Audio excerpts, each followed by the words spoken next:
اناچیما voice کے معزز خواتین و حضرات السلام علیکم۔ ناظرین، آج میں آپ کی خدمت میں اگر آپ کی بیوی میں یہ باتیں پائی جاتی ہیں تو آپ کو دوسری شادی کر لینی چاہیے کے حوالے سے ویڈیو لے کر حاضر ہوں۔ تو چلیے ویڈیو سٹارٹ کرتے ہیں۔ اگر آپ کی بیوی میں یہ باتیں پائی جاتی ہیں تو آپ کو دوسری شادی کر لینی چاہیے۔ ایک بیوی کی حیثیت سے ایک عورت کا کردار کس قدر اہمیت کا حامل ہے؟ کیا ایک بیوی ایک خاندان کے بہتر مستقبل کی معمار ہو سکتی ہے؟ کیا آپ کا شمار بری اور جاہل قسم کی بیویوں میں تو نہیں ہوتا؟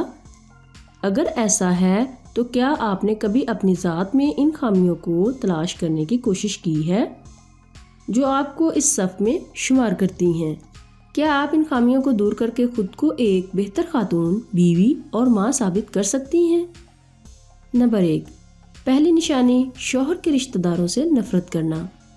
ایک جاہل بیوی ہمیشہ اپنے شوہر کے رشتہ داروں سے نفرت کرتی ہے اور ان کے ساتھ گھل مل کر رہنے کے بجائے ایک مناسب فاصلہ برقرار رکھنے کی کوشش کرتی ہے۔ شوہر کے ماں باپ اور بہن بھائیوں کے ساتھ کبھی خوش دلی سے پیش نہیں آتی اور معمولی باتوں پر سسرالیوں سے لڑ جھگڑ کر گھر میں تناؤ کی کیفیت پیدا کر لیتی ہے۔ نمبر 2، شوہر کو اہمیت نہ دینا۔ جاہل بیوی کی ایک نشانی یہ بھی ہے کہ وہ کبھی شوہر کو وہ اہمیت نہیں دیتی جس کا وہ حقدار ہے۔ ایسی اکثر بیویاں شوہر کو محض پیسہ کمانے کی مشین سمجھتی ہیں اور شوہر کی بجائے اس کی آمدنی پر توجہ مرکوز رکھتی ہیں۔ شوہر کو بہر صورت بیوی کی ایک مناسب اور بے غرض توجہ درکار ہوتی ہے جس سے لاپرواہی فاصلوں کو جنم دیتی ہے۔ نمبر 3، گھر پہ توجہ نہ دینا۔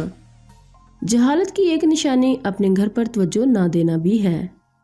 ایسی بیوی گھریلو معاملات سے لاپرواہ سی نظر آتی ہے، حتیٰ کہ گھر کے ضروری کام کاج اور اہم معاملات بھی جو ایک عورت ہی کی توجہ کے متقاضی ہوتے ہیں ادھورے پن کا شکار نظر آتے ہیں۔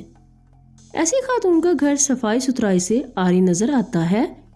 یہ ماحول آہستہ آہستہ گھر کے افراد کے رویوں میں بھی رچ بس جاتا ہے اور معیار زندگی کو زوال کا شکار بنا دیتا ہے۔ ناظرین، امید ہے یہ آپ کو ویڈیو پسند آئی ہوگی اور اگر پسند آئے تو اسے لائک اور شیئر ضرور کیجیے گا۔ میرے چینل کو سبسکرائب کرنا مت بھولیں، ساتھ لگے بیل کے بٹن کو پریس کر لیں تاکہ میری ہر نئی آنے والی ویڈیو کا نوٹیفیکیشن اب تک پہنچتا رہے۔